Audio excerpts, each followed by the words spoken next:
Hi friends, this video shows how to reset network settings and fix all network related issues. Please don't forget to subscribe this channel. Please like and share the video. Go to settings, tap on the settings app icon. Go down, tap on general.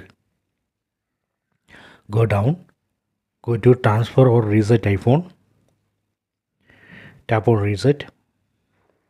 So here you can see reset network settings. This reset operation is safe. It will not delete any data from your phone.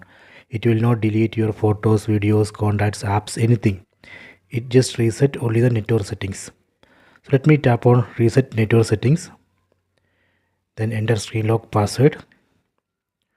Tap on reset network settings. Please wait. Okay, reset operation has been completed. Let me log in.